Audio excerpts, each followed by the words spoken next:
Just gonna have to adjust to this red circle because I'm an educator and I want to walk around and talk to each of you. Young people are everything. They are innovative, they are inquisitive, they are radical, and they are loving. Young people have so much to offer us and so much to teach. As co-founder and CEO of the Youth Mentoring Action Network, a mentoring nonprofit here in the Inland Empire, I have had ample opportunity to listen to and build alongside young people.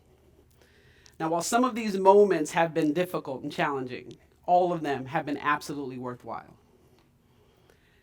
Folks engaged in youth work today have a really big responsibility. There's a lot happening in our world. We are engaged in epic and real life battles against racism, heteropatriarchy, rape culture, and so much more. If there's one thing that young people need, it is a network of support. People that can help them to process and navigate the myriad of issues that they face. Young people have an incredible opportunity to build the world anew, but they need the love, support, and dedication of critical mentors to help them do it. I say that young people face a myriad of issues. This is what I mean. These images are of 4 young people, and some of these faces may be immediately recognizable to you. They may, in fact, help to sort of get you to understand the theme that is going to emerge here. Each of these young people have been victims of murder or assault. The first picture is of Trayvon Martin, who was 17 when he was shot and killed by a neighborhood watchman. The second picture is of Monique Tillman, who was assaulted by a mall cop when she was riding her bike through the parking lot. The third picture is of Tamir Rice, a 12-year-old who was playing in a park when he was shot and killed by a police officer. And the fourth picture is of Dejera Becton, who was pinned down and sat upon when she attended a pool party. It's important for us to say their names. What each of these young people have in common is not only that they have been victims, but that their victimhood is a result of race, class, and heteropatriarchy. So how do mentors help? I've had the opportunity to travel around the country and talk to and train mentors about these issues, and I often show them these slides. I show them these visuals with the purpose of asking them this question. If you had been a mentor to one of these young people, what kinds of conversations might you have had with them? Now, given the stories of each of these young people, that kind of question typically evokes a lot of gasps and sighs, because this is a difficult conversation to have with young people. It's a difficult conversation to have with one another. And so we often avoid these conversations in favor of our own comfort. But these are conversations that we must have if we are to equip young people with the tools that they need to make change.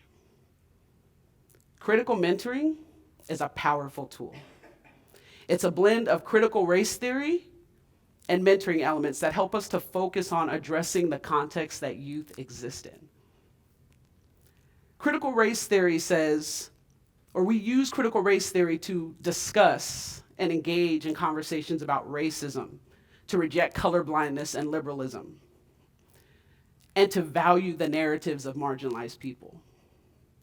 Critical mentoring essentially says that if young people's contexts were water and air, they'd be toxic, impossible to drink, impossible to breathe. Mentoring must move to clear the water and purify the air. It is not about using mentoring to manage symptoms. It's about leveraging mentoring to address root causes. When we are engaged in youth mentoring, we are often asking young people to fix themselves. And we do that when we know full well that their contexts are toxic. Why do we ask Black youth, for example, to pull up their pants and appear more respectable when we know that Black men in suits are harassed? Why do we ask marginalized youth to engage in schools when we know that schools are often sites of trauma for young people?